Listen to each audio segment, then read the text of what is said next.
Selamat sore, Bapak, Ibu, teman-teman, di acara kita di sore hari ini yang merupakan bagian dari series ya, sebenarnya ini adalah Young Entrepreneur Talk yang sudah dilakukan sejak tahun 2019 dan ini kali ini yang untuk di sore hari ini udah ke-12 gitu ya.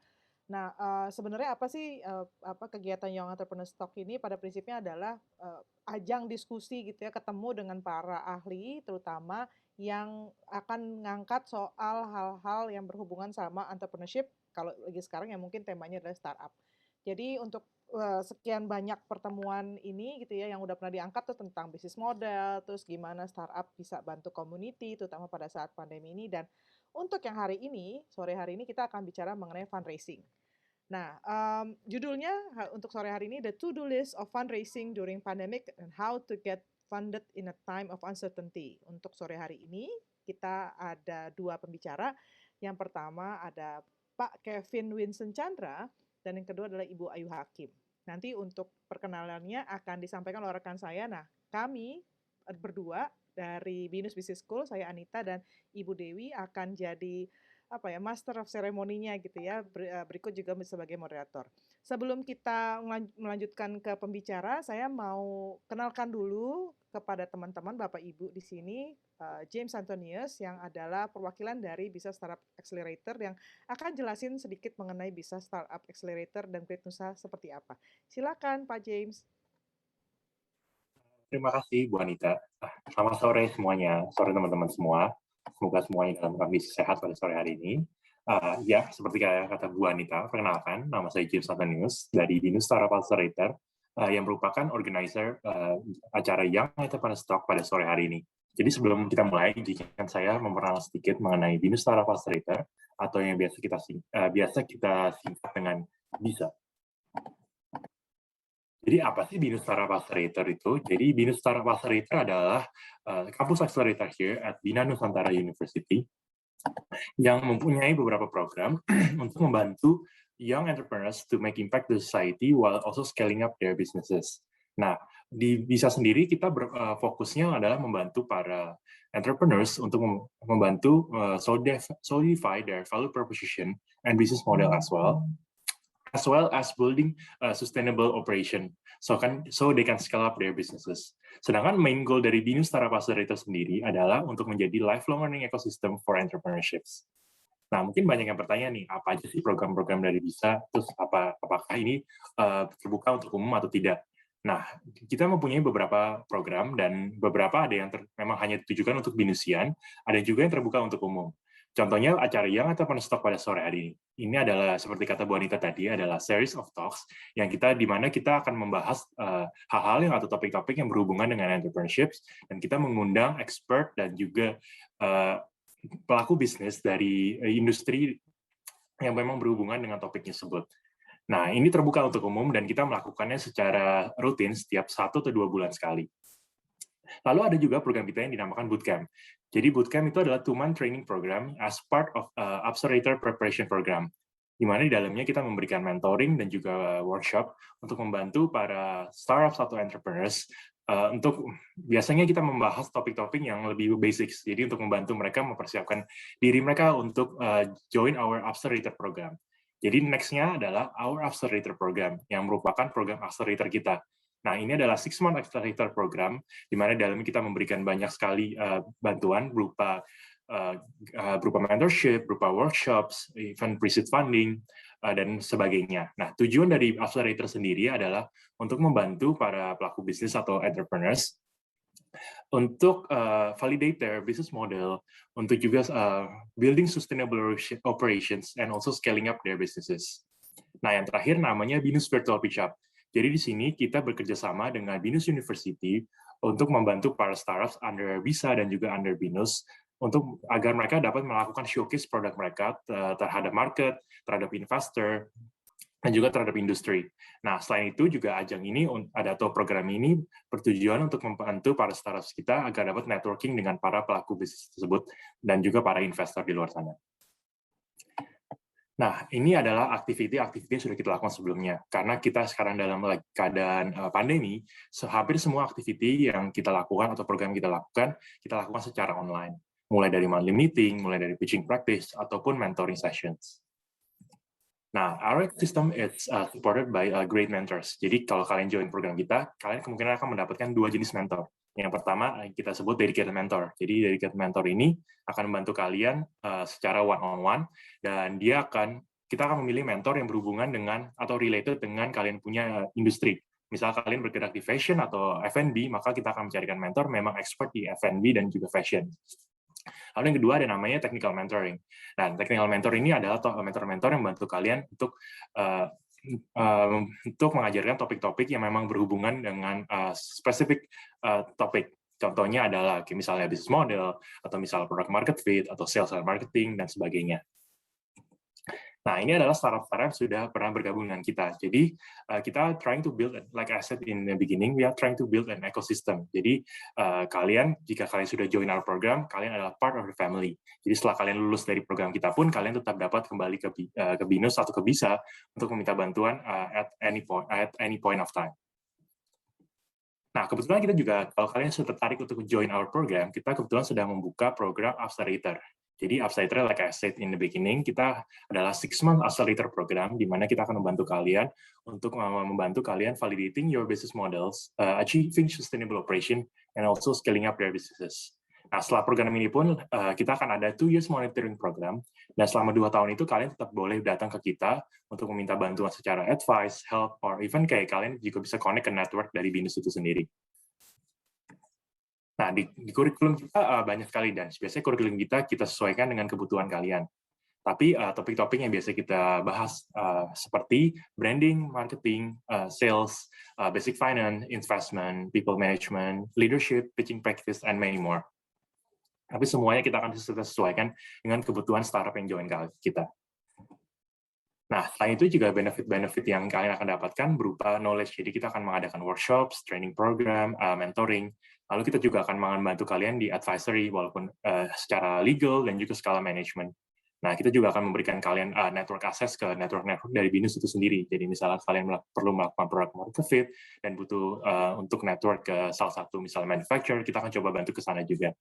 Lalu kita menyediakan mobile coworking, recruitment help, dan juga pre-seed funding. Dan juga, like I mentioned in the beginning, kita akan membantu kalian melakukan virtual pitch-up untuk kalian melakukan showcase dan juga networking ke network-network yang kalian butuhkan. Nah, apa aja sih requirement untuk menjoin Accelerator program kita? Jadi kalian, yang pertama, salah satu dari co-founder-nya harus merupakan BINUSian. Jadi nggak harus semuanya ya, hanya salah satu. Lalu kalian sudah mempunyai MVP atau minimum viable product with attractions of the users. Dan kita prefer kalau kalian sudah mempunyai revenue, tapi jika tidak pun bisa daftar dulu aja, nanti kita akan proses lebih lanjut dan interview lebih lanjut. Lalu yang paling penting juga kalian harus open to investment. Nah, jika kalian tertarik, bisa langsung aja daftar di bit.ly/REC-Accelerator2021. Nah, deadline atau bisa langsung scan dari QR code di layar kalian ini. Deadline-nya 2 Agustus 2021, jadi kita tutup jam 11:59 PM di tanggal 2 Agustus 2021, jadi itu 7 hari dari sekarang. Nah, kalau kalian ingin tahu lebih lanjut, bisa langsung aja check out kita punya Instagram @binus_startup-accelerator, atau jika kalian punya pertanyaan, bisa juga email kita @startups@binus.edu. Nah, untuk webinar YT atau Young Entrepreneur Talk pada sore ini, kita kerjasama dengan Gretusa, yang merupakan portal pembelajaran online yang dengan visi dan untuk membina dan memberdayakan bangsa Indonesia melalui akses belajar di mana pun dan kapanpun bagi pembelajar. Dan ini adalah lifelong learning ecosystem juga. Jadi seperti kita, BINUS Startup Accelerator, Gretusa juga tujuannya untuk membantu kalian agar kalian bisa belajar menjadi lifelong learning learners. Dan juga mereka mempunyai lebih dari 1.000 pelajaran dengan topik apapun yang kalian butuhkan. Nah, jadi kalau kalian setelah webinar ini, kalian bisa langsung cek aja websitenya Gretusa www.gretusa.com, atau juga bisa check out Instagram mereka @gretusa.com. Nah, pada sore hari ini kita juga disupport by 2 great venture. Yang pertama adalah GTV Venture, yang merupakan venture builder yang focusing on digital communities, media, commerce, and solution companies in the Indonesian consumer internet industry. Dan yang kedua adalah Indogen Capital, yang merupakan sector agnostic investor in South Asia, Southeast Asia with a deep operating experience in Indonesian market. Dan mereka biasa typically invest in post-seed stage post-seed stage up to Series A companies. Kalian bisa langsung check out aja Instagram mereka atau website mereka jika ingin tahu lebih lanjut mengenai kedua venture capital ini. Sekian aja dari saya. Jika kalian punya pertanyaan, bisa langsung aja kontak kita atau check out Instagram kita dan juga LinkedIn kita. Oke, sekian. Terima kasih. Saya kembalikan ke Bu Anita. Thank you, Pak James. Nah, Bapak Ibu, teman-teman, kita sudah mau masuk ke sesi untuk dengarkan gitu ya paparan dari Bu Ayu dulu, baru kemudian Pak Kevin. Nah, untuk sesi ini gitu ya, Bapak Ibu dan teman-teman, nanti ada sesi Q&A. Jadi dari setiap presenter akan memaparkan insight-nya mereka gitu ya. Terus kemudian nanti kami akan buka chat pada saat Q&A dibuka.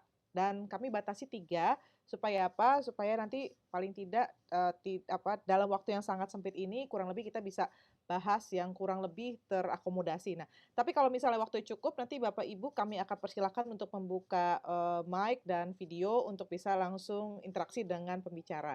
Demikian dan mungkin selanjutnya saya serahkan ke Bu Dewi sebagai moderator untuk kegiatan berikutnya. Terima kasih.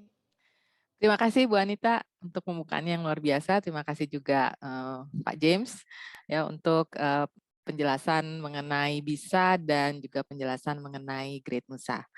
Baik, kita kedatangan tamu yang luar biasa hari ini, Bapak Ibu, teman-teman semua ya, Bu Ayu Hakim. Beliau adalah Senior Venture Manager dari GDP Ventura yang sudah berpengalaman ya mendirikan startup ya, contohnya di tahun 2011 mendirikan Two Creative Media, dan GDP Venture ini fokus pada digital publikasi ya untuk customer-nya. Nah, untuk supaya tidak berlama-lama lagi, kita akan langsung dengarkan Ibu Ayu Hakim.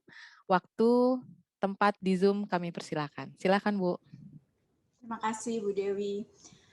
Terima kasih semuanya. Mungkin sedikit saya dari GDP Venture, mungkin sedikit jelaskan bahwa mengenai GDP Venture, kami ini adalah basically venture builders.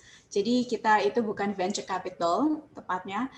Kita fokus di media and entertainment and technology dari sisi untuk investasi. Karena kita bukan venture capital, saya topiknya lebih ke arah how do investors evaluate startup secara general gitu. Biasanya sebab kalau venture capital mereka ada metode-metode tersendiri seperti ROI methods or post money valuation summation method atau scorecard valuation method dan lain-lain. Kalau yang akan saya bahas saat ini lebih kepada secara general, apa saja investor lihat, mungkin bisa dari sisi angel investors atau institution investor atau lainnya. Next slide.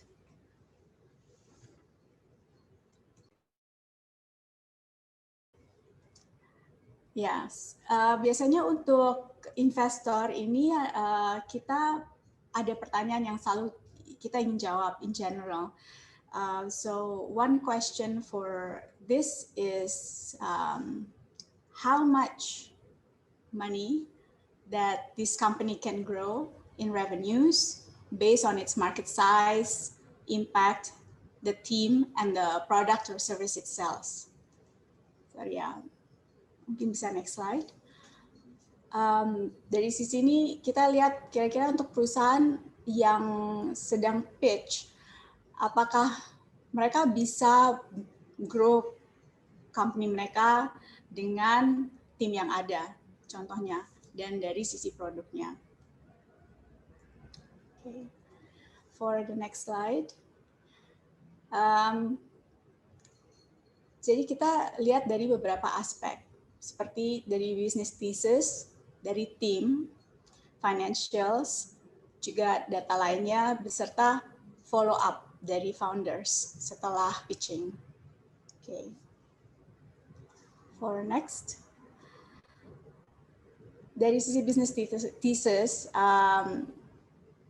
ini adalah typical questions biasanya yang kita coba untuk garap selagi kita ketemu dengan founders atau selagi dengar pitching. So basically contohnya masalah apa yang startup ini ingin berikan solusi. This is where storytelling is very important. So biasanya orang kalau pitching itu bukan hanya seperti secara clinical saja, tapi bisa lebih detail dengan mungkin apakah ada personal experience atau background daripada apa ide mereka misalnya. Setelah itu kita juga lihat untuk dari pasar yang mereka dalami. Apakah di pasar itu ada potential customers? Dan jika misalnya it's a new market and you're creating your own market, for example, kita lihat dari sisi jangka panjangnya, continuation. Gitu. Jadi contoh kayak dulu sekali mungkin waktu pertama kali HP keluar, pasar HP belum ada tentunya. So tentu dari sisi investasi orang lihat dulu apakah akan ada kebutuhan tersebut yang terus akan berkembang dan orang akan terus pakai misalnya. Lalu kita juga lihat cara solusi daripada yang perusahaan yang pitching itu offer.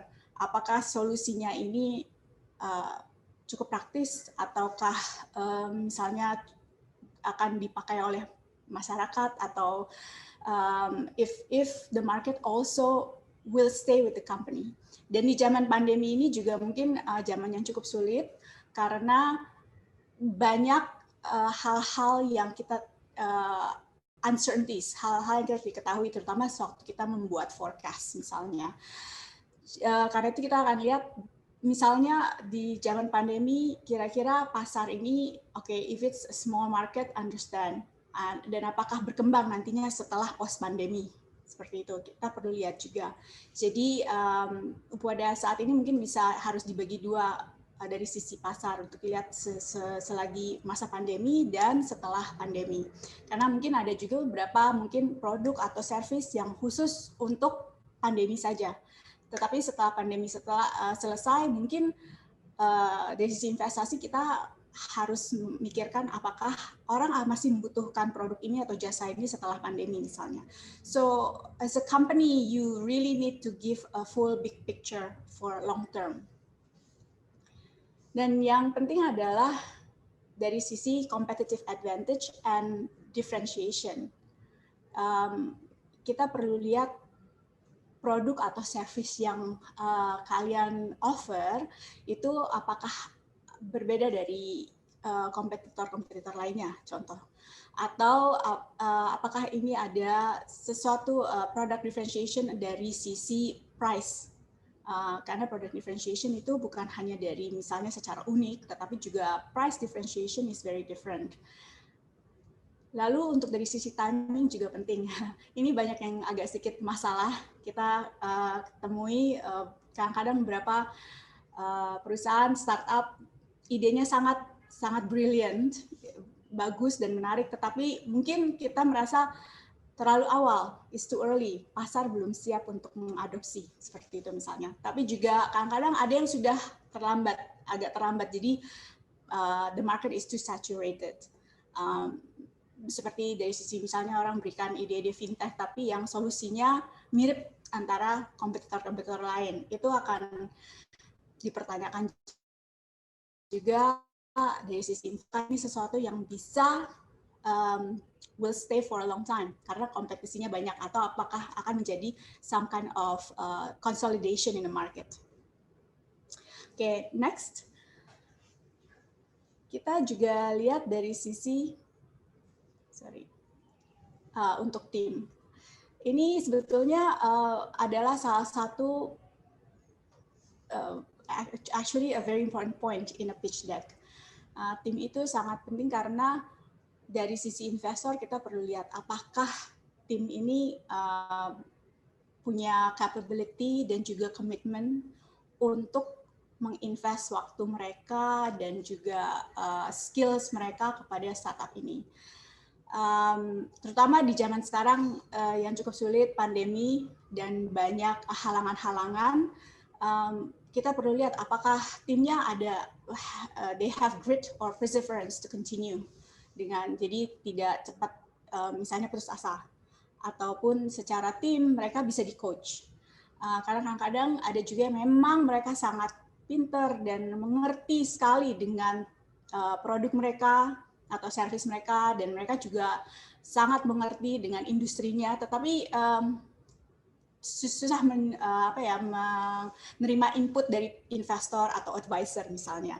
Dan hal-hal itu juga akan menjadi komponen yang cukup penting bagi investor, terutama kalau ini adalah sebagai strategic investor. Strategic investor, jadi kita bukan hanya menambahkan value dari sisi memberikan dana, funding saja, tapi maybe other things seperti network dari si investor, atau juga investor punya mungkin ekosistem atau portfolio mereka di mana yang perusahaan startup bisa actually bekerja sama atau kolaborasi seperti itu. Nah, jika ada dari sisi strategis ini ada kebutuhan, biasanya itu sangat penting untuk investor melihat timnya sendiri. Apakah kita bisa bekerja sama, atau dari sisi personality masing-masing founder ataupun eksekutif di dalam startup ini, apakah bisa kita berikan haluan. Dan paling penting untuk di dalam tim, kita perlu highlight siapa foundersnya beserta background dari mereka, juga co-founders, dan key personnel, misalnya apakah dari CTO atau dari CMO, dan juga advisor. Jadi dari sisi investor kita perlu merasa nyaman dan confident bahwa tim ini mempunyai grup yang cukup capable. Dan ini dari sisi preference, menurut saya bagus untuk didiskusikan di awal sewaktu ketemu dengan investor dan perkenalkan siapa saja timnya. Tapi kadang-kadang ada juga yang memperkenalkan setelah agak terakhir dari pitching time. So itu dari sisi preference. Lalu setelah tim, kita juga lihat dari sisi mungkin next slide, secara financials. Nah, financials itu sangat penting. Dan biasanya adalah is the most time spent by investors during the presentation. Jadi cukup lama di diskusi itu di bagian financials biasanya. Ini di financials kadang-kadang ada juga startup yang hanya memberikan gambaran secara sedikit saja, tapi ada juga yang memberikan lebih dan memberikan dari sisi mikro dan makro juga. Menurut saya untuk dari sisi financials itu yang paling penting adalah untuk memberikan gambaran how healthy you are as a startup, and also what's your runway. Sekarang ini how can you survive without the funding, misalnya berapa lama, atau how critical is the funding for you. So jadi perlu untuk dikasih lihat bahwa dari sisi financials, data-data yang dimiliki oleh startup ini cukup beserta lengkap, dan tidak ada data-data mungkin yang dipertanyakan, misalnya seperti double bookkeeping, mungkin ada beberapa yang praktek seperti itu. Tapi kalau dengan investor perlu lihat secara real, ya. Selain itu juga sewaktu membuat forecast, tentu di financial selain yang historical, tapi yang forecast juga ada. Perlu dilihat dari sisi asumsi apa yang dipakai sewaktu tim startup ini membuat forecast, karena sangat penting. Forecast itu basically adalah mimpi, dream, that you put into numbers. So kadang-kadang kalau misalnya terlalu, mimpinya terlalu melambung and you make the dreams too big, dari sisi angka itu it doesn't make sense misalnya. Nah, investor perlu tahu asumsi-asumsi yang dipakai. Apalagi di zaman sekarang untuk pandemi, jadi keadaan dianggap tidak normal, dianggap oke, sewaktu pandemi ini bisa dilihat forecast sama pandemi kira-kira seperti apa. Mungkin agak lebih ke dalam level pesimis. I wouldn't say pessimistic, tapi di bawah dari yang biasa di average. Nah, setelah pandemi mungkin baru akan bisa kita lihat, oke, secara kalau saat masa normal balik lagi, apakah forecast yang bisa kita lihat dari startup ini, gitu ya. So again, assumption is very important and you need to explain, perlu dijelaskan juga sewaktu presentasi, walaupun tidak perlu secara detail sekali, tetapi biasanya sebagai investor yang sudah biasa melihat banyak pitch decks dan juga financials bisa cepat baca bahwa ini angkanya make sense atau tidak.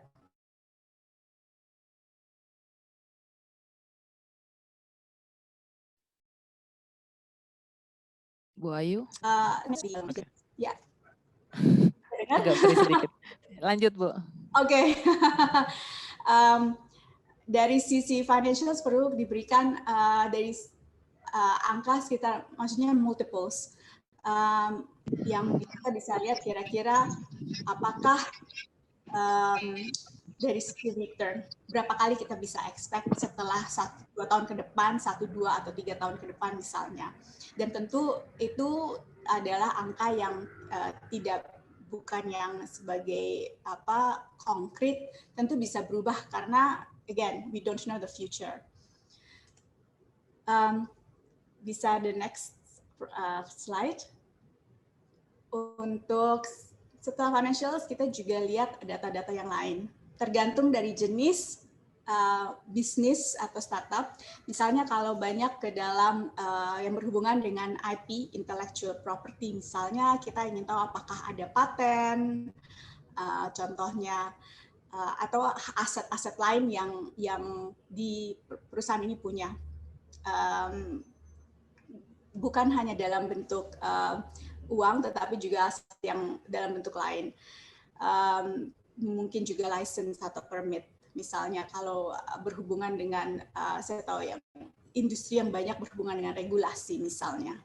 Selain itu juga kan adalah cap table atau list dari investor-investor yang sudah pernah invest di perusahaan.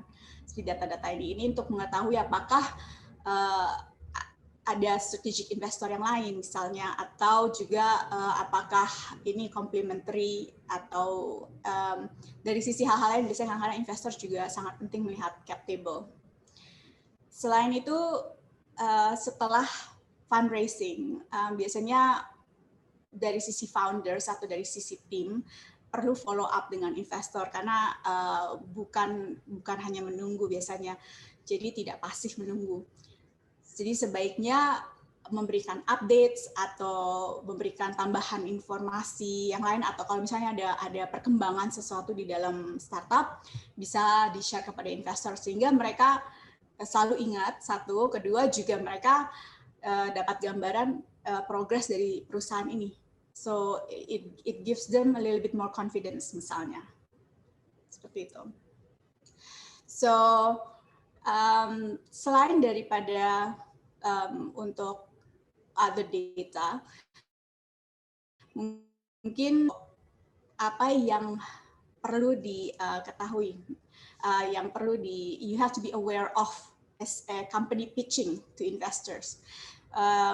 Misal contoh, kalau the industry that you're in, industri yang didalami ini adalah sektor yang sedang mengalami penurunan dari sisi pasar atau dari hal-hal tertentu. So in the poorly performing sector, usually investors agak sedikit mungkin ngerem, perlu lebih banyak informasi lainnya untuk melihat mengapa industri ini tetap. Selain itu, balik lagi tim sangat penting. Kalau misalnya contoh salah satu dari founders dulunya pernah masalah dengan salah satu, they have a history of litigation misalnya, atau ada masalah dengan salah satu perusahaan yang sebelum mereka start up. Hal seperti itu mungkin akan sedikit menjadi warning bagi investor karena butuh tahu aja secara liabilities. Ini lebih kepada melihat dari sisi liabilities dan risks. Lalu juga kalau pasar yang didalami itu sudah saturated, contoh fintech untuk HR, untuk memberikan loan program kepada employees misalnya. Terus terang itu sudah cukup banyak perusahaan-perusahaan yang startup-startup yang masuk ke dalam sektor yang sama misalnya. Itu akan memberikan investor pemikiran bagaimana mereka bisa survive dengan kompetitor yang lain contohnya. Jadi if you're in a market that is saturated for a lot of competitors, you really need to show what's your differentiation. Jadi product differentiation-nya apa? Atau mengapa dari sisi kalian ini bisa lebih outstanding dibanding kompetitor yang lain misalnya. Lalu dari sisi produk atau solusi dianggap it's defective atau misalnya outdated gitu. Misalnya sampai ada yang datang startup memberikan sebuah solusi yang orang pikir ya sudah outdated karena masa dan zaman sudah berubah. Ya.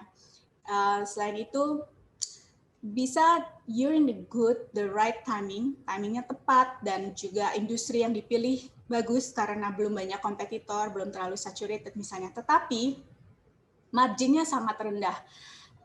Dari sisi investor tuh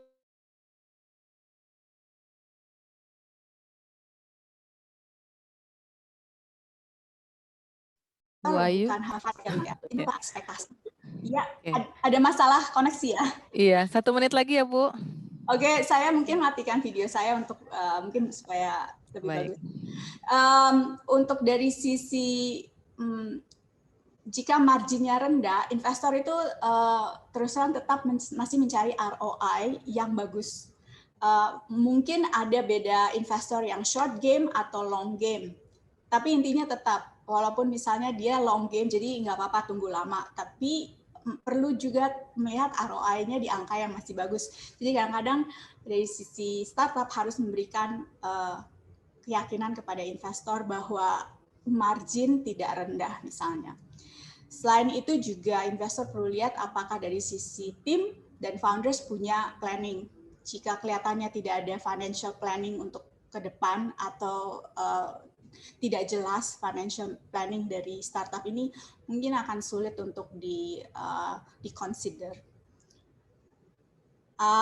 Selain itu saya juga mau tambahkan, bisa next slide, untuk kalau bagi founders atau startup yang ingin fundraising, mungkin ada beberapa hal yang perlu dipikirkan sebelum fundraising atau selagi mencari investor, yaitu mungkin bisa dilihat bahwa jenis investor mana yang cocok untuk startup mereka. Karena terus terang masing-masing investor mempunyai mandat sendiri-sendiri dan punya interest yang berbeda-beda. Seperti misalnya untuk GDP Venture kita tertarik kepada media and entertainment, begitu juga dengan teknologi, tapi kita mungkin dari sisi FMCG kurang tertarik misalnya. Jadi harus mengerti siapa investor yang tertarik dengan industri atau jenis perusahaan startup kalian.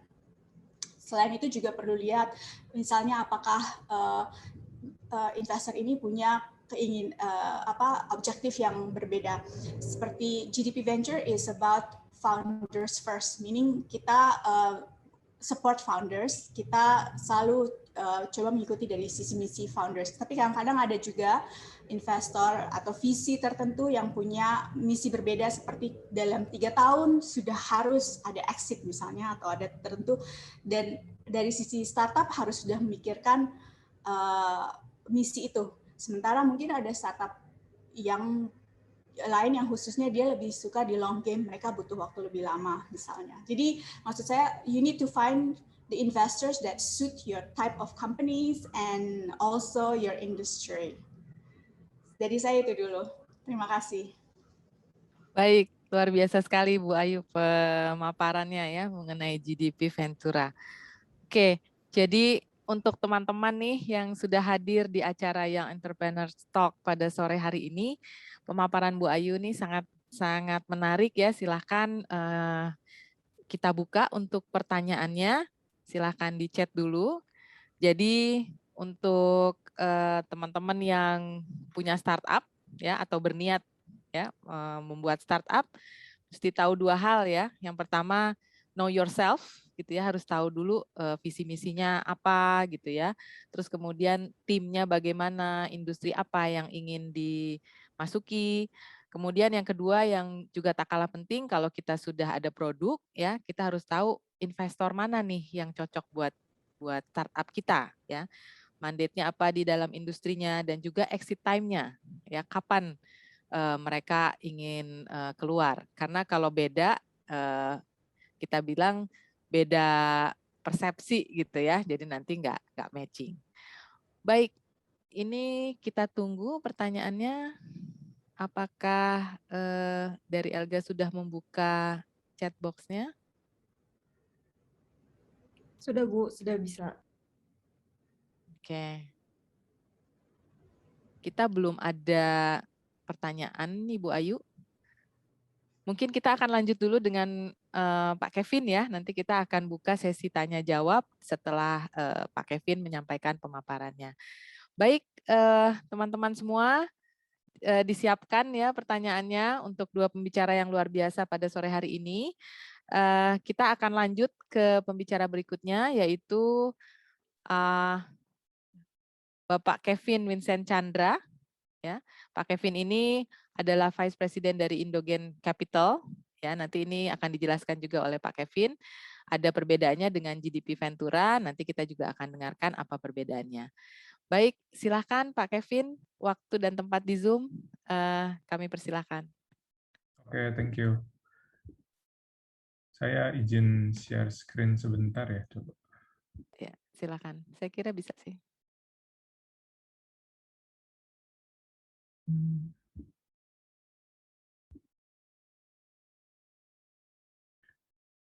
Kelihatan nggak, Dewi? Ya, sudah. Oke. Selamat sore semuanya. Mungkin perkenalan dulu kali ya. Saya Kevin, saya VP di Indogen Capital. Indogen Capital itu apa sih? Indogen Capital itu, jadi kita ini early stage VC fund ya. Jadi approach-nya mungkin, tadi saya setuju sama Bu Ayu Hakim, memang setiap VC itu punya mandatnya beda-beda. Kalau di Indogen kita punya fokus itu investing di Series A, seed to Series A opportunity. Jadi definisinya itu lebih ke company yang mungkin udah jalan sekitar 1 tahun atau 2 tahun, udah ada commercial traction, dan lebih bagus lagi udah punya clear path to product market fit ya. Jadi itu yang kita lihat, dan kita nggak gitu sektor fokus sih. Kita nggak gitu narrow down our thesis based on sektor gitu. Jadi kita lihat semua sektor. Kalau tadi kan GDP fokusnya misalnya lebih ke media, kalau kita tuh lihat semua sektor lah intinya. Dan kita sebagai fund itu kita very financially driven ya. Jadi kita punya target return yang memang sudah di-set, yang harus kita fulfill untuk kita punya investor, karena kan di balik fund ini ada investornya lagi, dan itu dari target return itulah kita baru mulai narrow down kita punya investment approach. Kurang lebih idenya seperti itu. Jadi we have been around in the market selama 4 tahun. Kita mulai making first official investment itu awal 2017. Jadi saya udah tahun keempat, kita udah ada sekitar 21 investment, sudah melakukan 4 exit. Pengertian exit itu jadi apa? Jadi pengertian exit itu apakah antara company-nya itu M&A atau di IPO kan, atau kita sell, kita punya ownership ya ke stakeholder yang lain, kita consider itu sebagai exit. Dan kita juga sudah memiliki satu unicorn company, yaitu Carsam. Mungkin kalau yang follow the news, they have just been awarded as the first unicorn dari Malaysia, dan kita we were quite fortunate to be able to support their journey since their Series B round gitu. Jadi sekitar 2 tahun lalu. Kalau bisa dilihat sektornya lumayan diversify, kita ada invest misalnya ke EVOS ini gaming, Wahyu itu company yang buat digitize, yang punya aim buat digitize warung ya. Lalu Carsam sendiri, marketplace buat used car, Space Mob, work, co-working space. Jadi kita nggak gitu sektor spesifik sih, nggak gitu industri spesifik. Sebenarnya hari ini tadi mandatnya itu lebih sharing tentang valuation ya. Gimana caranya, metodologinya. Tadi Ibu Ayu udah sedikit share at the tail end of her presentation about kalau fundraising itu preparation-nya ada apa-apa saja. Mungkin presentasi ini saya ini lebih melanjutkan dari sedikit tips dan trik tentang fundraising, karena fundraising dan valuation ini sebenarnya lumayan goes hand in hand ya sebenarnya. Mungkin kita mulai dari life cycle dulu deh. Kalau di VC itu kan kita bicara dari kacamata private investor ya. Kita kan sebutnya ini private investor. Biasanya kita bagi sebagai stages lah. Sebenarnya stages ini tuh lebih untuk membedakan aja sih posisinya startup tuh ada di mana sekarang. Ini kebetulan data yang saya ambil dari, ini yang paling terakhir nih. Ini recent market data, benar-benar data yang baru dipopulate di Q2 this year ya, Q2 2021. Jadi setiap startup itu ada, ini sebagai benchmark-nya lah, kurang lebih, ini data di Southeast Asia. Jadi sekarang seed round itu, contohnya cara bacanya mungkin seed round itu selama Q2 ada sekitar 52 round. Tapi mungkin yang saya mau point out itu lebih ke valuasinya ya. Jadi valuasi ini tuh berubah-ubah nih sebenarnya. Valuasi di market itu berubah-ubah. Berubah-ubah tergantung dari jenis bisnisnya, tergantung dari appetite investornya sendiri.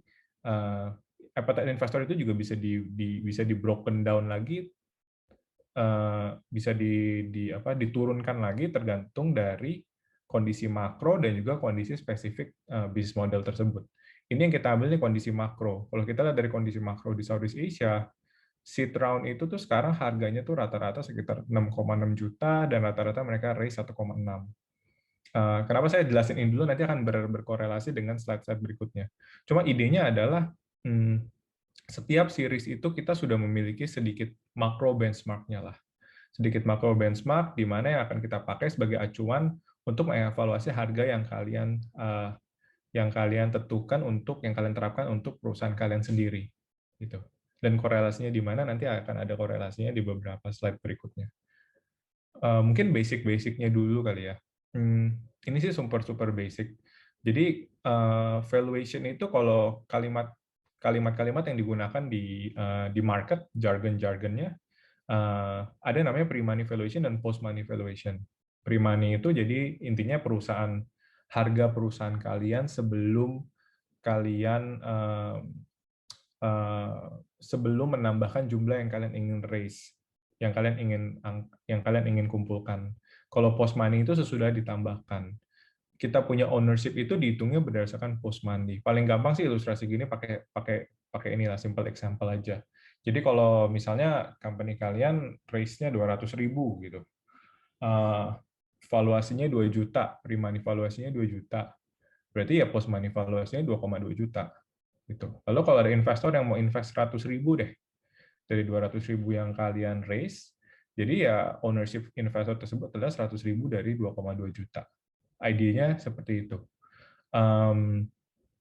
Kalau ya intinya seperti itu. Kalau fundingnya makin besar, tinggal ditambahin aja intinya. Jadi ini basic terms-termsnya dulu. Biasanya kalau orang bicara di market itu valuasi company saya A gitu. Itu biasanya adalah valuasi, itu kemungkinan besar adalah pre-money valuation. Gitu. Pre-money valuation sebelum dia mau raise misalnya seed round atau series A round-nya gitu. Dan biasanya kita sebagai investor biasanya kita coba perjelas lagi gitu. Itu maksudnya valuasi pre-money atau post-money gitu. Karena kebanyakan sih biasanya itu pre-money. Idenya gitu. Thought prosesnya gimana ya kalau dari ini mungkin sharing sedikit dari kacamata investor ya, menurut pengalaman saya juga. Jadi kalau valuasi itu kita bicara early stage, kita nggak bicara late stage ya. Kalau late stage itu kita bicara udah series D and above lah ya. Udah mulai dari mungkin perusahaannya tuh udah harganya $100-an juta lah gitu, dan sudah menuju ke katakan IPO gitu. Ini kita bicara early lah, mungkin company-company yang baru jalan 2 tahun atau mungkin lebih early lagi gitu. Gimana sih cara nentuin valuasinya?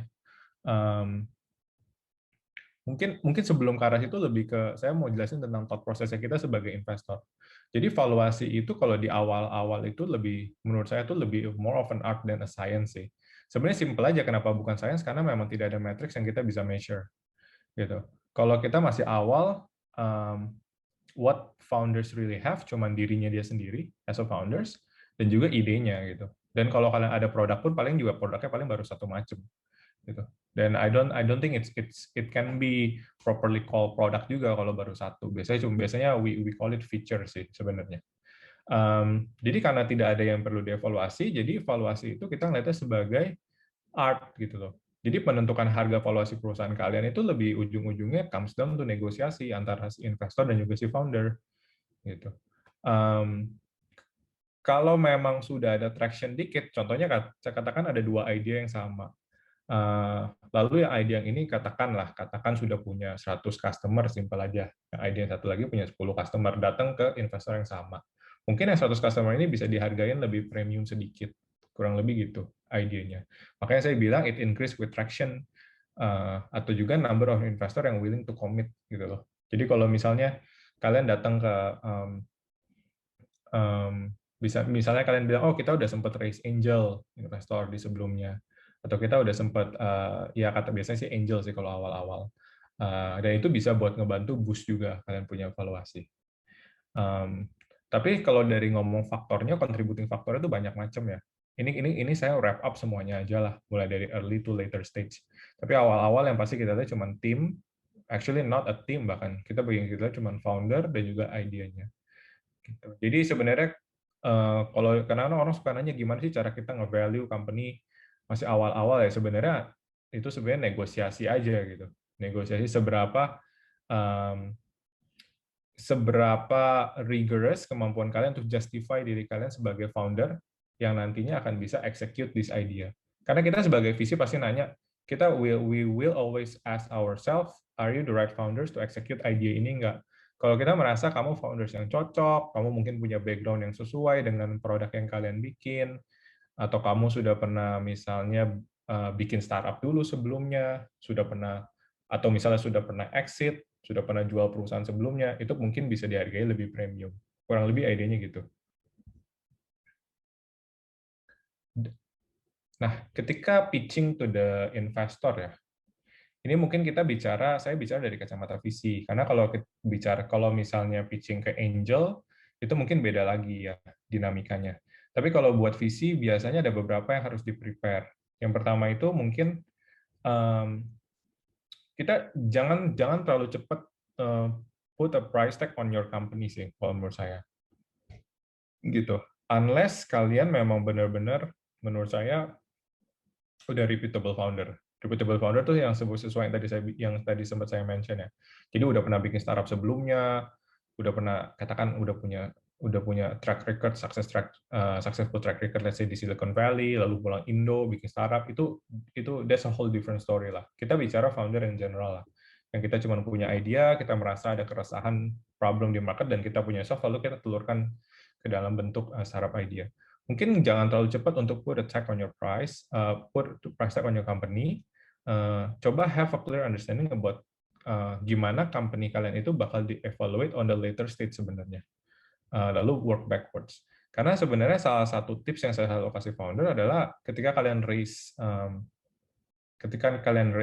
katakan seed round ya, sebenarnya actually you are raising for your subsequent round. Gitu. Jadi ketika kalian pitch tentang idea kalian di seed round, sebenarnya kalian ini udah sebenarnya yang visi lihat itu ini pada saat nanti series A kira-kira berapa ya traction-nya. Dia bisa nggak ya kira-kira sampai ke series A. Dan oleh karena itu jangan pernah pasang harga yang terlalu tinggi gitu. Biasanya sih coba do a lot of research sih sebenarnya. Do a lot of research about kalau company kayak saya kira-kira harga di market berapa sih gitu. Jangan sampai misalnya harga di market itu 5 juta, tapi saya taruhnya 10 juta. It's okay if you want to put $10 million, tapi make sure you have to be able to justify it. Justify tentang diri kalian sebagai founder, dan juga justify apakah dengan 10 juta ini, on the following round-nya, ini 10 juta ini bisa jadi let's say 20 atau 30. Karena typically VC itu carinya tuh almost 2-3x lah setiap round. Ideally gitu. In generally speaking seperti itu. Jadi kalau kalian rasa, oh kayaknya company saya 2 tahun lagi saya yakin dia bisa jadi $30 juta gitu. Dengan strategi yang saya punya, dengan differentiation, dengan unique approach yang saya punya, ya oke-oke aja kalian mau taruh 10 juta. Gitu. Tapi in general, kalau kalian belum punya clear path untuk understand startup kalian nanti ke depannya gimana, milestone apa yang kalian bisa achieve dan bagaimana kalian bisa mengachieve-nya, jangan terlalu cepat taruh harga. Gitu.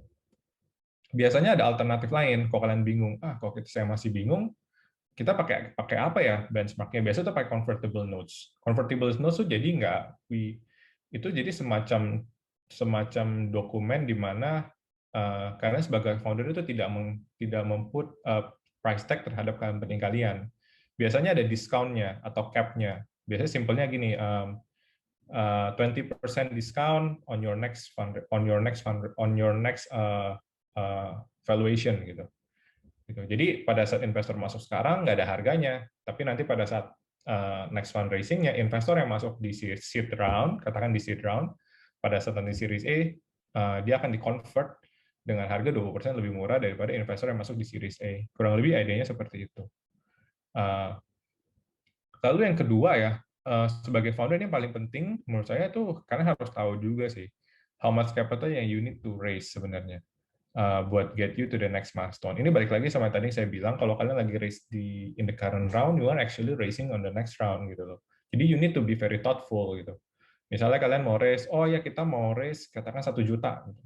1 juta itu kalian harus clear 1 juta itu mau dipakai buat apa, bisa bertahan berapa lama, dan bisa nggak achieve milestone yang kira-kira investor mau lihat, investor wanna see in the next round gitu. Contohnya gini, misalnya kita punya 100 customer sekarang. Lalu saya raise $1 juta. Bisa nggak ya 18 bulan dari sekarang 100 customer ini let's say jadi katakan 300 atau 400 customer dengan 1 juta ini. Gitu. Kan kalian bisa melakukan forecasting ya. Kurang lebih idenya seperti itu. Lalu dilution juga penting.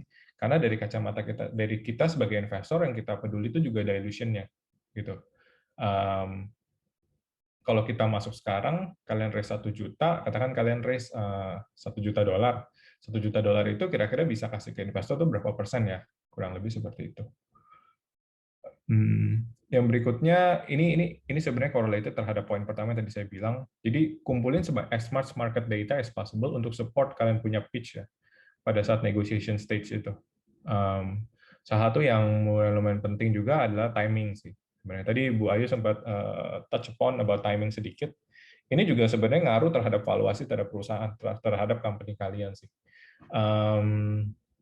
Terkadang kalau memang marketnya katakan belum ready, lalu kalian price-nya too high, obviously most of the time investor will pass.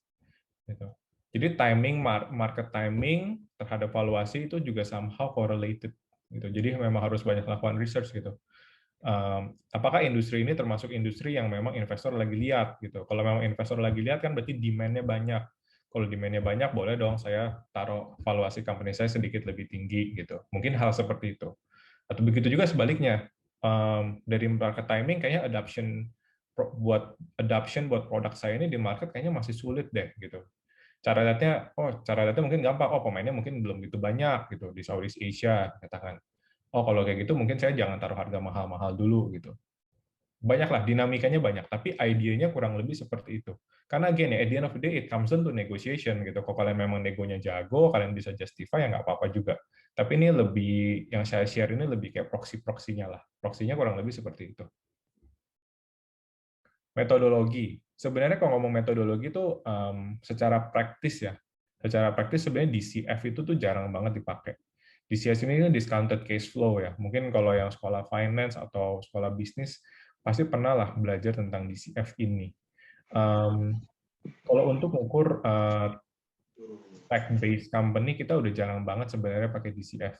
Even saya yakin di later stage pun juga termasuk jarang untuk mengukur DCF. Karena memang dinamikanya itu udah beda banget ya. Kalau kita lihat bisnis model sekarang tuh udah sangat berbeda. Contoh simpel gini, mungkin zaman dulu tuh nggak ada tuh model namanya subscription business model, gitu. Kalau sekarang udah ada subscription business model gitu. Kalau kita mengukur subscription business model dengan menggunakan DCF, pasti akan lebih sulit. Gitu. Karena kita nggak tahu kan user yang bertahan di platform kalian tuh bisa bertahan sampai berapa lama. Bisa aja 20 tahun, 30 tahun. Kurang lebih idenya seperti itu. Jadi memang I like to use the term old economy and the new economy gitu. Jadi the way we evaluate business juga sedikit berbeda. Gitu, udah totally different. Kalau kita secara praktek yang selalu kita pakai pasti comparable. Ini ada satu lagi Berkus method, ini tuh lebih kayak menggunakan scorecard. Ini juga jarang banget dipakai sebenarnya. Kalau mau dipakai pun, ini juga kalau misalnya kita mau pakai pun, ini nggak akan menjadi single method yang kita pakai. Kita akan menggunakan ini sebagai salah satu method lah. Lalu kita bakal weighted average. Mungkin kurang lebih seperti itu. Tapi most of the time yang kita pakai itu lebih comparable sih. Comparable tuh banyak banget. Misalnya public, kita lihat public marketnya buat company kalian itu kira-kira multiple-nya berapa gitu. Lalu kita work backwards tuh.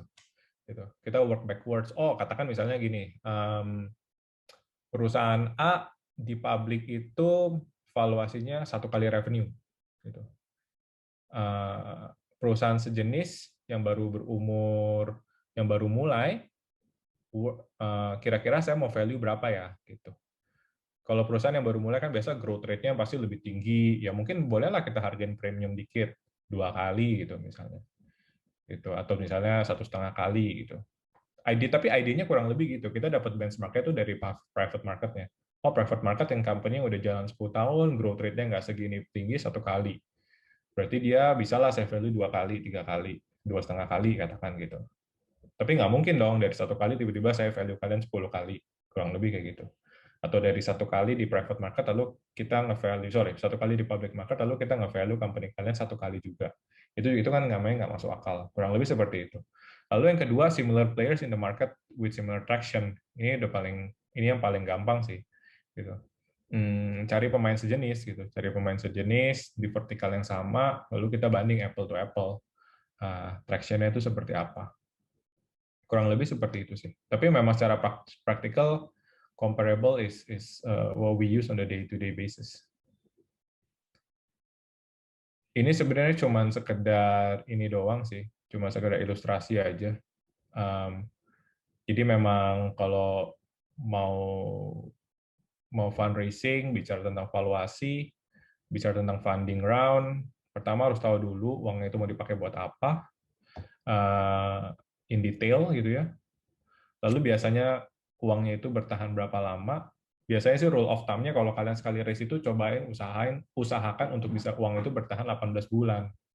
Gitu. Karena fundraising itu takes time. Gitu. Jadi jangan pernah runway, jangan pernah raise money itu uangnya itu cuma bertahan buat 6 months, itu nggak akan cukup. Gitu. Kalian buat fundraise berikutnya aja mungkin require 6 months. Gitu. Jadi cobalah bertahan 18 bulan. Jadi kalian bisa spend let's say the first 1 year focusing on building the product, scaling the company. The next 6 months, your time will be split up between next funding, next fundraising, sama continue building the business.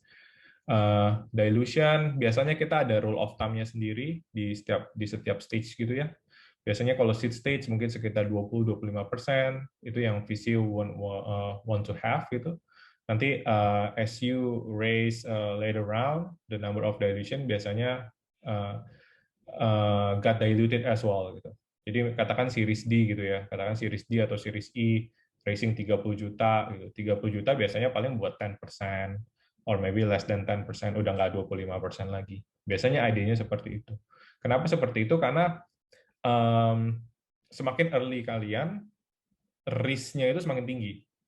Semakin tinggi risk, kita sebagai investor mau punya more skin in the game. Gitu. Kita mau punya lebih banyak, dan dalam tanda kutip we want to have more voices lah terhadap uang yang kita taruh di company kalian. Kurang lebih seperti itu idenya. Lalu milestone sebenarnya berhubungan dengan nomor 1. Jadi pada saat kalian menentukan raise-nya 1 juta, kalian harus tahu 1 juta ini 18 bulan ke depan bisa di-convert jadi berapa, ROI-nya kira-kira berapa. 1 juta ini kira-kira kita bisa dapat user berapa banyak, atau kita bisa dapat revenue berapa banyak. Matrix-matrixnya itulah yang lebih clear. Karena remember pada saat kalian raise the following round, subsequent round, you have a lot more data, and your data is gonna be your voice of truth gitu loh. Jadi VC bakal lihat data kalian nih, gitu.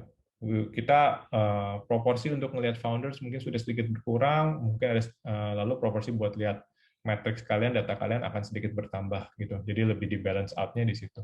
Jadi kalau foundersnya jago, segala macam, pitching-nya jago, jualannya jago, negonya jago, tapi ternyata nggak ada reflect terhadap datanya itu, ya chance-nya buat dapat uang berikutnya juga lebih kecil.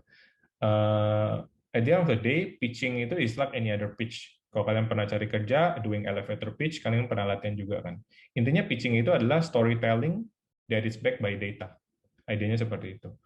Awal-awal nggak ada datanya, makin lama makin banyak datanya. Gitu. Semakin banyak datanya itu yang lebih kita pakai untuk mengevaluasi company kalian.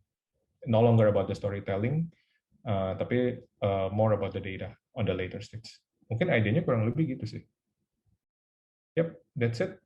Tentang valuasi sedikit.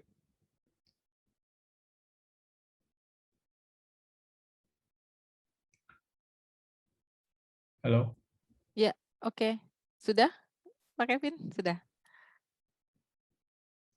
Halo? Oke, baik.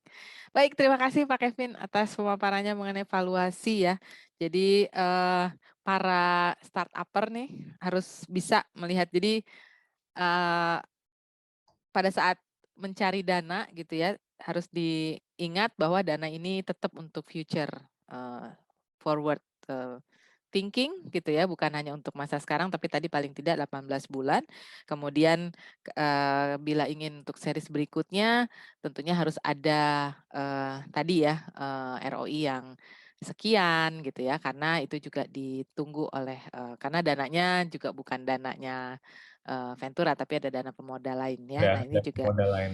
Betul. modal lain. Jadi tetap performance ya yang dicari. Ide boleh, tapi kalau tidak terbukti di pasar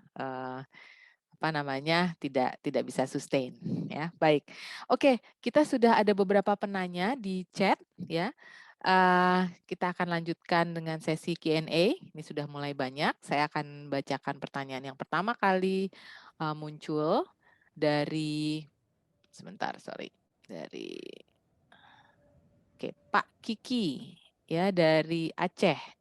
Ini pertanyaannya ditujukan kepada Bu Ayu. Bu Ayu, berapa persen kira-kira termasuk low margin? Silakan Bu Ayu langsung dijawab. Nanti kita ke Bu Anita. Silakan Bu. Okay.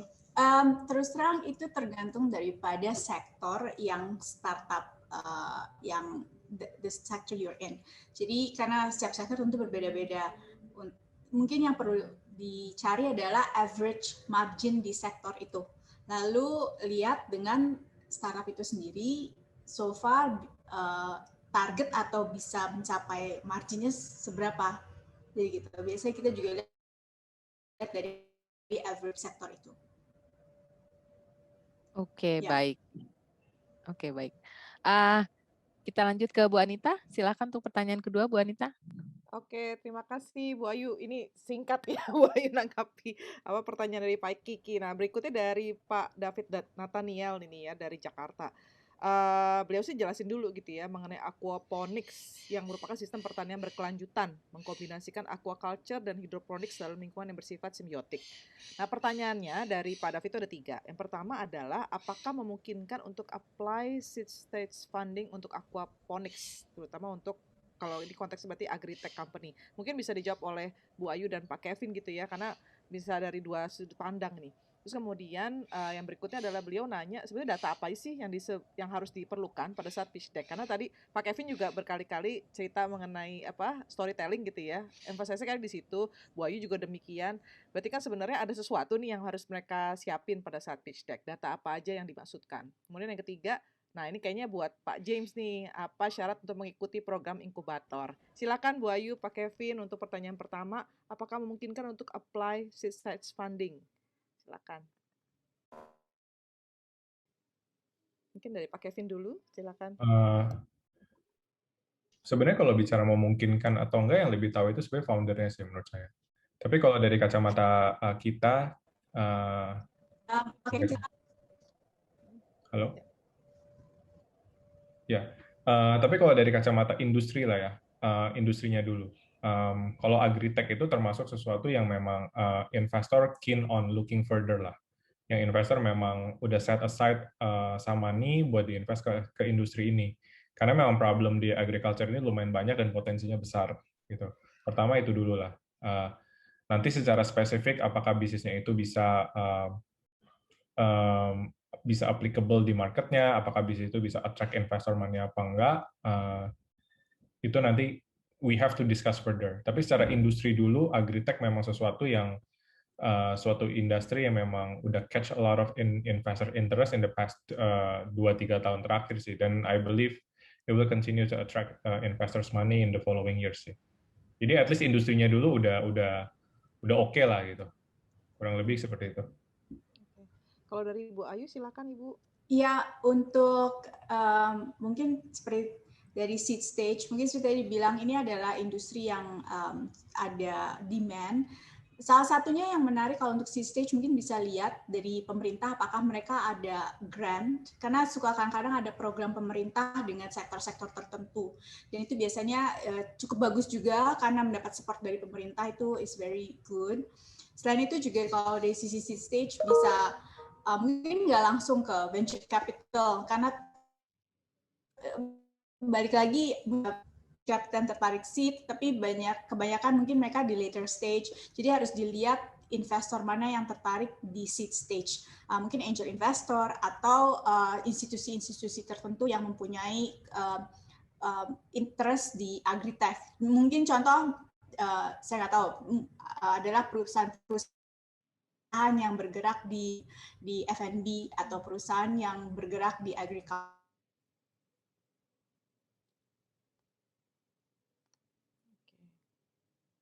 Agak lost di sinyal. Freeze ya. Iya. Halo Bu Ayu. Jadi itu adalah sesuatu. Bagaimana atau halo? Ya, silakan Bu Ayu. Maaf, terputus lagi ya tadi ya, maaf. Jadi mungkin tambahnya selain seed stage dari pemerintah, mungkin juga bisa dilihat dari institusi yang tertarik di agritech. Biasanya mungkin yang juga mereka ada hubungannya dengan agriculture atau F&B. Karena venture capital belum tentu ada venture capital tertarik di seed stage, tapi kebanyakan mungkin mereka lebih di stage yang later stage gitu. Ya maaf ya, ini terputus-putus internet.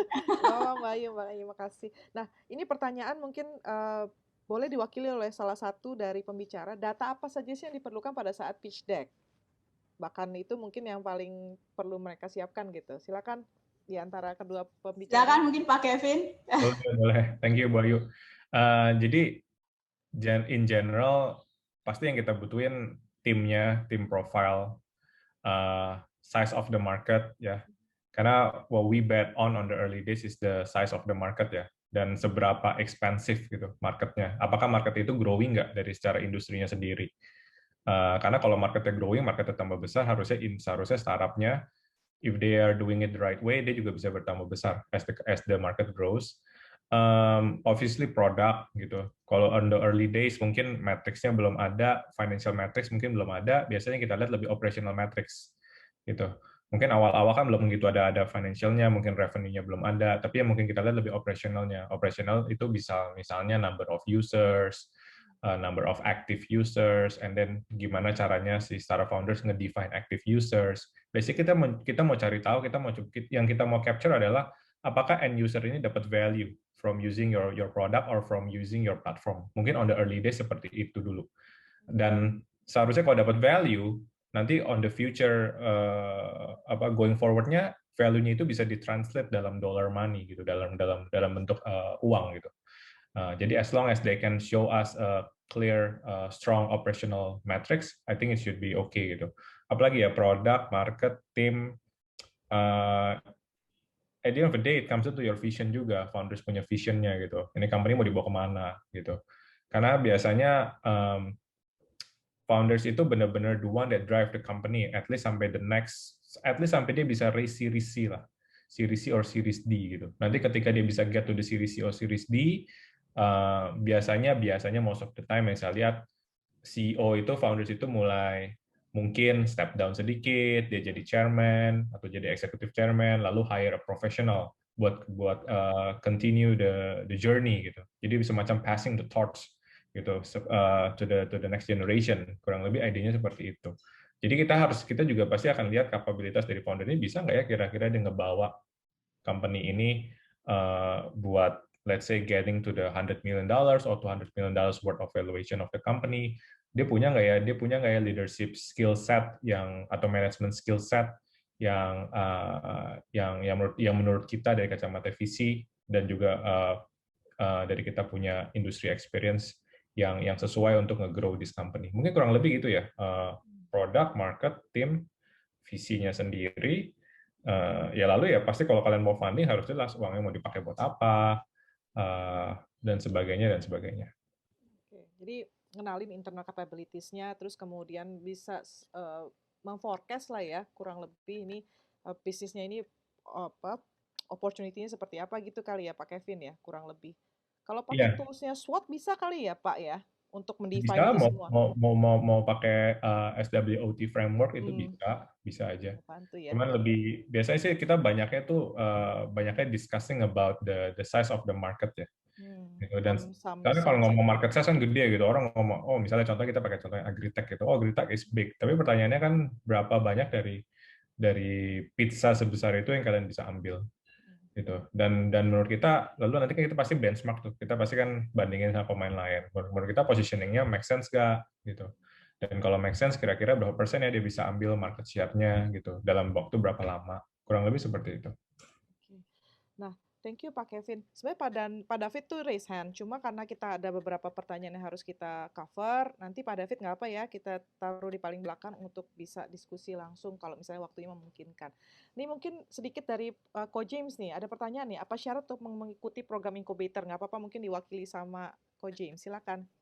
Ya, thank you, Bu Anita. Thank you juga Pak David untuk pertanyaannya. Mungkin tadi yang seperti saya share di awal, kalau kita sih program yang accelerator ya, saya ngomongin ya, pertama kita nyari yang co-foundernya salah satunya di Binus ya. Lalu ada MVP, terus yang ketiga kita prefer mereka sudah punya revenue. Jadi ada traction dan juga revenue, dan mereka open for investment, karena kita akan memberikan pre-seed funding gitu, dan mungkin kita akan bawa ke investor pada akhirnya gitu. Nah, jadi kalau kalian, maksudnya kayak kalau masih bisa bingung itu, bisa coba ya daftar langsung. Kita punya ke registration form-nya aja dulu. Nanti kita bisa follow up dengan Pak David atau dengan para hadirin yang tertarik gitu. Kita bisa follow up after you guys register. Nah, register bisa langsung di-scan aja di QR code ini atau langsung aja ke bit.ly/RegAccelerator2021. Oke, thank you Ko James. Thank you. Saya lanjutin ke Bu Dewi, silakan Bu. Oke, baik. Terima kasih, Bu Anita. Kita lanjut ke pertanyaan berikutnya dari Bu Cynthia Afriani ini ya. Pertanyaannya untuk Bu Ayu. Saya mau bertanya bagaimana cara kita lebih meyakinkan investor untuk tertarik dengan startup yang dibangun dan apakah ada tipsnya? Mungkin nanti sudah ini ya. Silakan Bu, disingkat saja. Oke. Maaf kalau terputus-putus, tolong kasih tahu langsung ya. Untuk investor tertarik itu sebenarnya tidak ada, it's an art. So, balik lagi, founders perlu storytelling daripada startup mereka. So, for example, why we need this solution, why there is that imminent need. Kenapa juga solusi mereka yang terbaik. Untuk hal itu, investor perlu dengan seperti tadi, ide adalah seperti dreams, perlu disupport dengan data-data yang tadi sudah dijelaskan Pak Kevin. Jadi untuk mensupport, memberikan gambaran data yang kuat bahwa ide mereka ini bisa diimplementasikan dan mendapatkan pasar yang cukup signifikan, yang bisa menghasilkan return yang baik. Jadi sebenarnya balik lagi itu adalah storytelling, tapi dengan data-data. Mungkin singkat itu aja. Baik, terima kasih Bu Ayu. Mudah-mudahan bisa menjawab Bu Cynthia. Oke, lanjut lagi ke Bu Anita. Pertanyaan berikutnya. Thank you Bu Dewi. Ini dari Mas atau atau Mbak ya, atau kita panggil Saudara Ageng aja nih. Dia bertanya bagaimana cara tips trik untuk mendapatkan pendanaan, terutama untuk mahasiswa. Mungkin nih beliau mahasiswa yang sudah punya ide besar, konsep gitu ya, terus pengen terjun ke dunia bisnis, tetapi belum punya relasi dan pengalaman. Kira-kira mungkin ada tips dari, kebetulan kan Pak Kevin dan Bu Ayu ini starting point-nya tuh menarik ya, kalau kita baca mengenai CV-nya. Mungkin ada apa ya, saran-saran gitu. Silakan Bu Ayu, kemudian Pak Kevin. Mungkin saya jawab sebentar, Pak Kevin bisa elaborate. Terus terang dari sisi pengalaman, saya juga ada ketemu beberapa jenis founder, termasuk yang juga mahasiswa misalnya, cukup artinya outstanding. Dan biasanya kita dari sisi investor juga mengerti kan, founder ini background-nya seperti apa, jadi kita bisa manage ekspektasi kita. Waktu bersama dari sisi sebagai seorang mahasiswa yang penting adalah balik lagi, it's your satu secara founder, your ability, your skills, your commitment, itu grit. Jadi secara karakter satu. Kedua tentunya dari sisi produk dan servisnya yang mereka develop, offer. Mengapa produk ini cukup setara dengan yang level mungkin sebagai non mahasiswa atau startup founder lain yang sudah berpengalaman misalnya. Jadi you need to give the data. Balik lagi ke data. Kita sebagai investor kan perlu ada pegangan.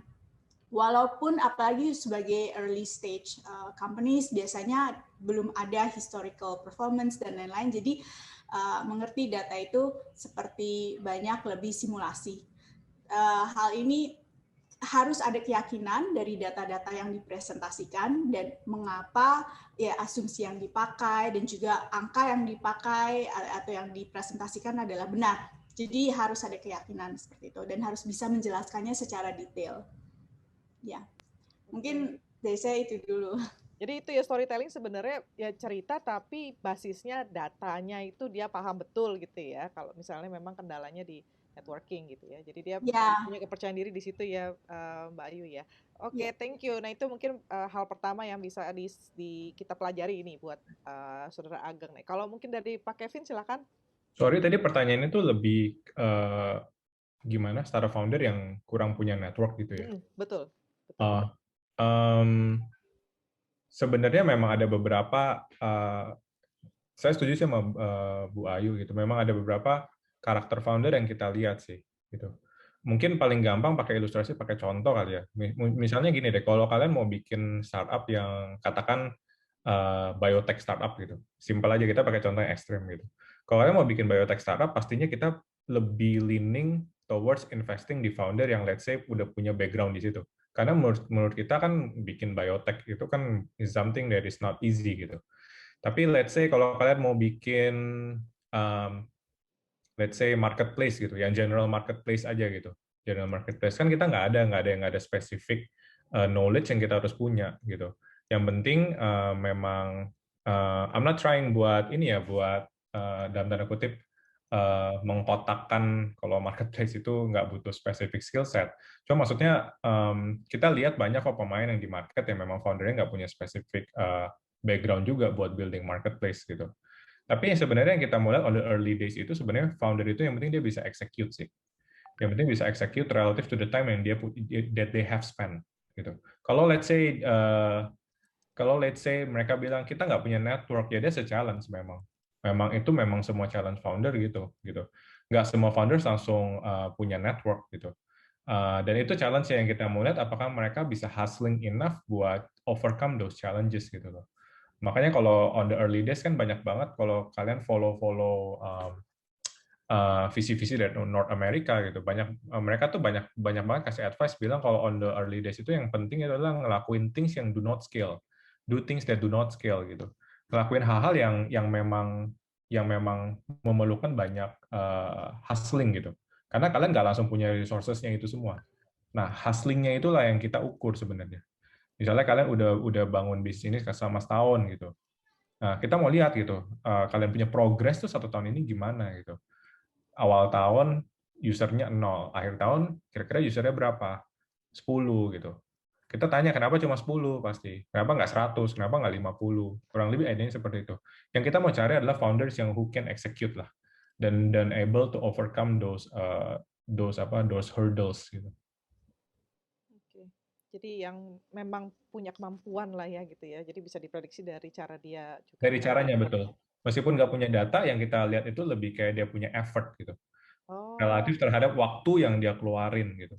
oke. Nah ini menarik ya. Effort itu yang kayaknya mesti dipelajari betul tuh kayak apa sih gitu ya pelajaran dari yang sudah jalan selama ini. Oke, terima kasih Pak Kevin, Mbak Ayu. Nih sekarang kita ke Bu Dewi lagi. Silakan Bu Dewi. Oke, baik, terima kasih Bu Anita.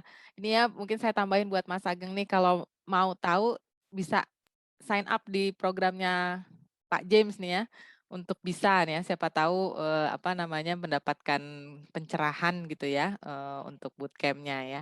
Silahkan tadi kalau mau daftar ada tanggalnya, ditunggu sampai 2 Agustus ya.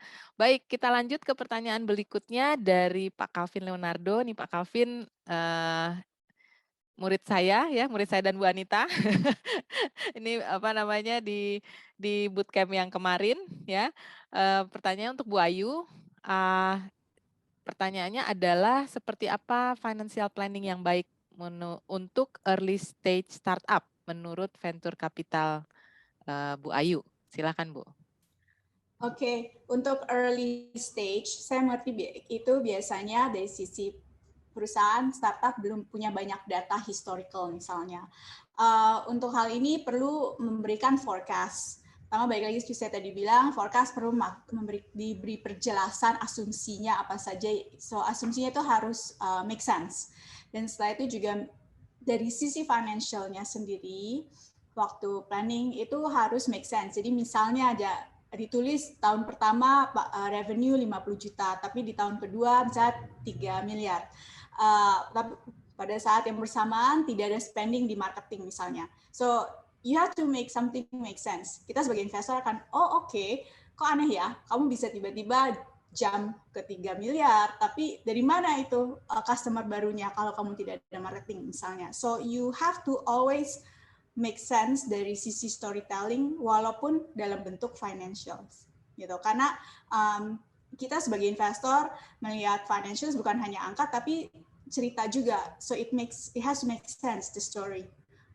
Ceritanya kalau misalnya saya tadi berikan contoh, tidak ada budget marketing sama sekali, tapi tiba-tiba revenue jump sangat tinggi. So semua itu harus dipikirkan. Mungkin idenya yang bagus adalah make your storytelling first and then make the numbers gitu. Jadi it makes sense. Ya.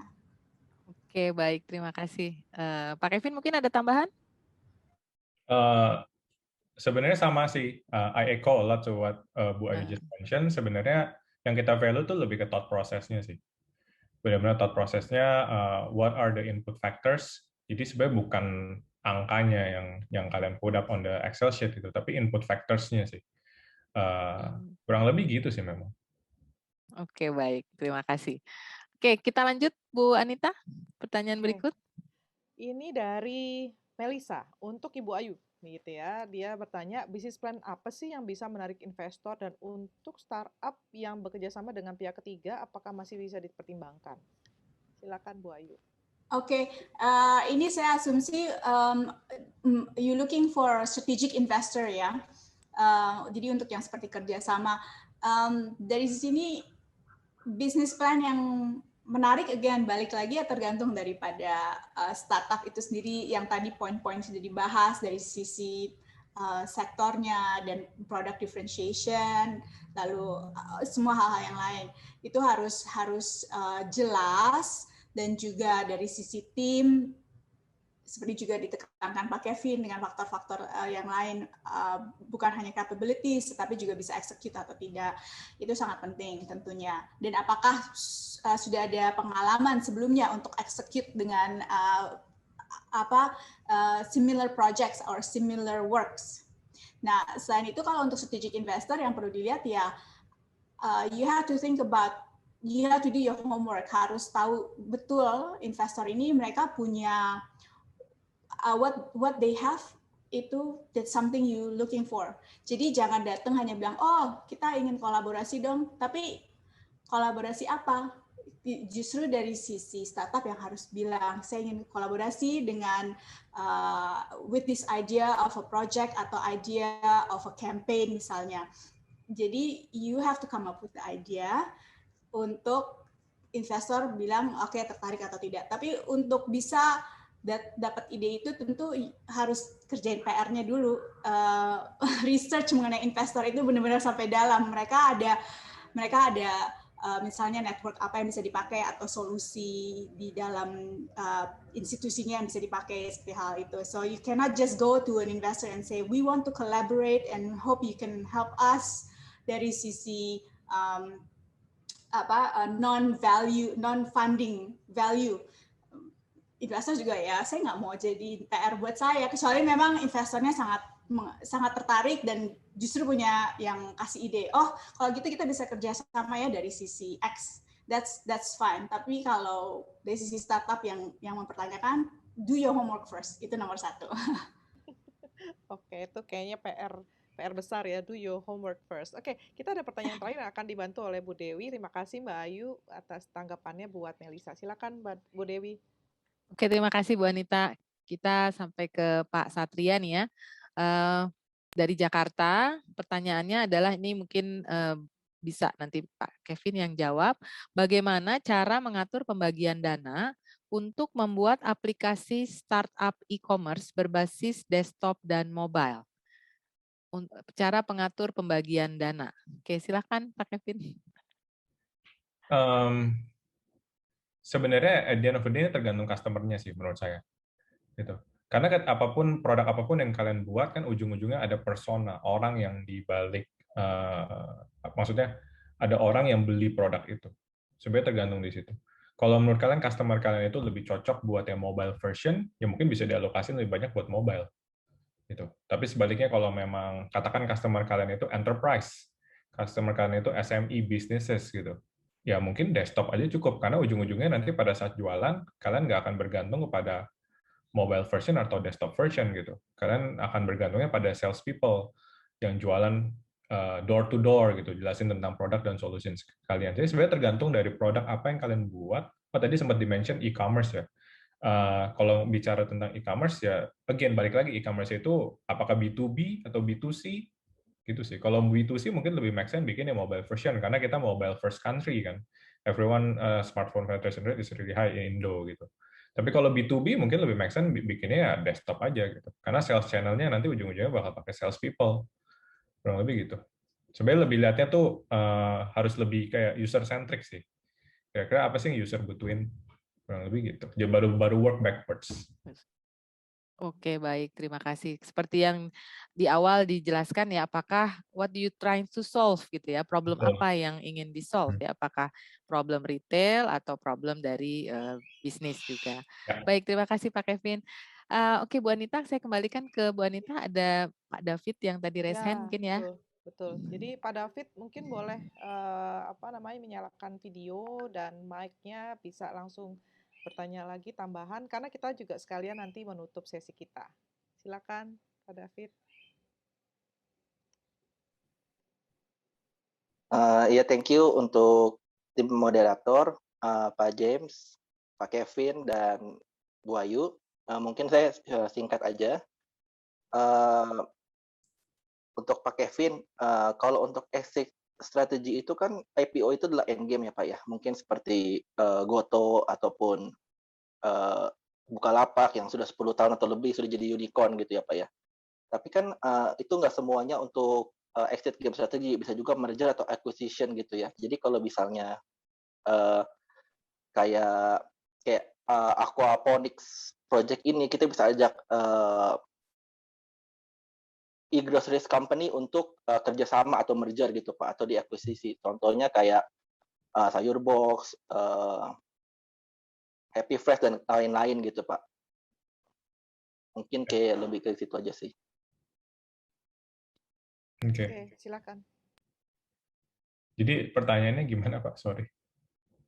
Enggak, maksudnya kan tadi kan Pak Kevin kan tadi ada bilang kayak customer-nya siapa aja gitu ya Pak ya. Mungkin kan kalau untuk kayak pertanian ini atau aquaponics ke project ini, jadi kita bisa langsung ke e-groceries company kayak sayur box ataupun Happy Fresh ataupun langsung ke supermarket gitu Pak. Jadi kita bisa B2B, bisa B2C, dan dalam keadaan pandemi pun akan tetap survive gitu bisnisnya gitu Pak. Cuman kekurangannya untuk memulai itu adalah modalnya cukup besar gitu, karena kita harus purchase land, bangun greenhouse, lalu rekrut staff gitu ya Pak ya. Gitu aja sih Pak. Untuk nambahin aja Pak. Thank you Pak Kevin. Oke. Mungkin ada sedikit tambahan sedikit gitu dari Pak Kevin untuk menanggapi Pak Ah, David. Ya, ini kan sebenarnya comes down to go to market ya, go to market strateginya. Sebenarnya sih memang yang masuk akal mungkin lebih ke B2B dulu dibandingin ke B2C langsung. Karena kan pertama akuisisi cost pasti mahal ya kalau ke B2C langsung. Terutama dengan produk yang mungkin orang juga kurang gitu, belum begitu familiar. Gitu. Untuk B2B sendiri tadi kan kendalanya di permodalan ya. Mungkin bisa cari ide di mana, saya nggak tahu, saya harus ngobrol lebih detail juga ya tentang bisnis modelnya dan sebagainya.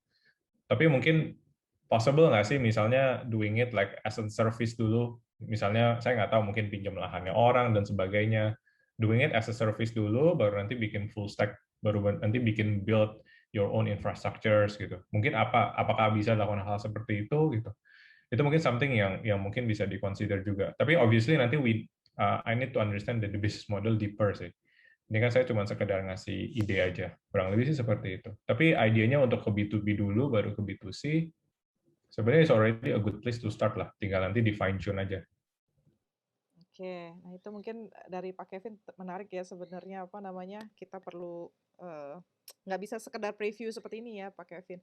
Iya, suka ya. Rada tricky sih kalau kayak gini. Nanti malah salah judgement. Oke, ini mungkin saya harus tanya ke panitia karena waktunya sudah habis sebenarnya, sedangkan ada Pak Edwin yang raise hand.